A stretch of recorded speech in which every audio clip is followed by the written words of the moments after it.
Hello everyone, তো আজকে বানাচ্ছি আমি পাঁচমিশালি তরকারি। আর পাঁচমিশালি তরকারির জন্য দেখেছিলাম ফ্রিজে অনেকগুলো সবজি রয়েছে, তো সেইগুলো যেগুলো আমার কাছে রয়েছে সেগুলো দিয়ে বানাচ্ছি। দেখো এখানে চিচিঙ্গা রয়েছে, যেটাকে আমি ছোটো ছোটো করে কেটে নিয়েছি। দেখো এইরকম সাইজের কেটেছি।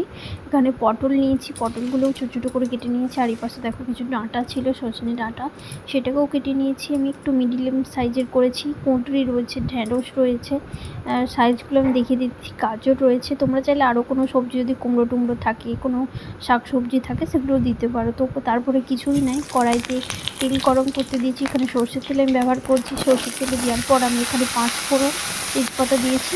দেওয়ার পর পুরো তেলটা গরম হতে দেওয়ার পরই কিন্তু আমি এখানে সব সবজিগুলোকে একসাথে কড়াইতে তুলে দিলাম। আর এখানে কোনোভাবে কিন্তু এই সময় দেখো ভালোভাবে কোনো নুন টুন কিছু অ্যাড করছি না, জাস্ট এইখানে ভালো করে আমি তেলটার সাথে মাখিয়ে নিচ্ছি। দিয়ে আমি কিছুক্ষণ এটাকে চাপা দিয়ে দেবো, দিয়ে এটাকে ভালো করে একটু সিদ্ধ হতে দেবো। আর এখানে কোনোভাবে কিন্তু মিডিয়াম আঁচে নিয়ে রেখেছি আমি, ঠিক আছে। তার কিছুক্ষণ পর আবার খুলে নিয়ে আমি যেটা করলাম, এখানে নুন দিয়েছি দেখো, আর কাঁচা লঙ্কা দিয়েছি থেতনো, এখানে আদা কুচি দিয়েছি, তোমরা এটাকে গ্রেট করেও দিতে পারো।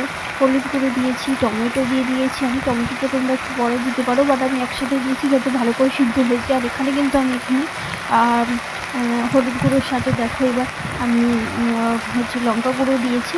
আর এই লঙ্কা গুঁড়োটা কিন্তু কোনোভাবে কাশ্মীরি লঙ্কা গুঁড়ো নয়। আর সত্যি কথা বলতে যখন এটা আমি রান্না করি খুব সুন্দর একটা গন্ধ স্মেল বেরিয়েছিল, এবং একটা সবজি বেরোয়, কিন্তু 5 ফোড়ন দিয়েছিল পুরো যে ছ্যাঁচড়া, মানে বাংলাতে বলে যেটা, সেই ভাষায় বললে যে মানে এতগুলো সবজির যে একদম সুন্দর স্মেল একটা সেটাই আসছিলো। আর এতে কোনোভাবে তখনও কিন্তু মশলা দেওয়া হয়নি। আর আমি এখানে স্কিপ করে গেছি বলাটা, আমি কিন্তু তারপরে আবার ঢাকনা খুলে কিছুক্ষণ পর কাশ্মীরি লঙ্কার গুঁড়োটা দিচ্ছি। আর সেই জন্য দেখেছো কালারটা জাস্ট দেখো, খুব সুন্দর একটা কালার। আর এটা আজকে আমি পুরো যেভাবে অনুষ্ঠান বাড়ির মতো বানাই আমি ঠিক সেইভাবেই বানানোর চেষ্টা করেছি। তবে মোটামুটি বাড়িতে যারা খেয়েছে সবাই বলেছে খুব ভালো, তোমরাও এইভাবে ট্রাই করে দেখতে পারো, কিছুই না।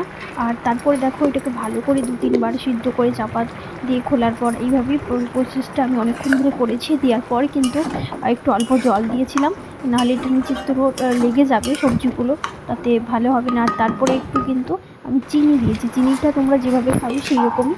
আর তার আগে আমি একটা বলে রাখি, এখানে আমি একটা ভাজা মশলা অ্যাড করেছি। সেই ভাজা মশলাটা কিছুই না, তোমরা এখানে গোলমরিচ, লবঙ্গ, জয়িত্রী যেগুলো থাকে মোটামুটি সেগুলো, কাঠচকালি যেগুলো মানে দারুচিনি, এইসব দিয়ে, তেজপাতা লঙ্কা একটু দিয়ে এবং জিরে দিয়ে ভালো করে গ্রাইন্ড করে নিয়েছি। সেটাকেই আমি পরে কিন্তু একটু অ্যাড করে দিয়েছি, অ্যাড করে আবার চাপা দিয়ে দিয়েছিলাম। অ্যান্ড তারপর আবার খুলে আমি কিছুক্ষণ পর আবার জল অ্যাড করেছি। জল অ্যাড করার পর এটাকে আবার সিদ্ধ হতে দেবো কিছুক্ষণের জন্য, বেশিক্ষণ নেই, জাস্ট 7-8 মিনিটের জন্য আমি এখানে দেবো।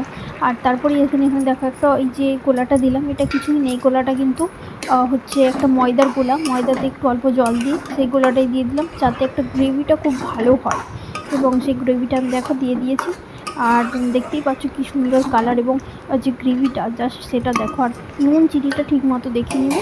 এবং সর্বশেষ নামানোর আগে আমি যেটা করেছিলাম ঘি দিয়ে দিলাম। আর তো আজকের মতো এইটুকুই।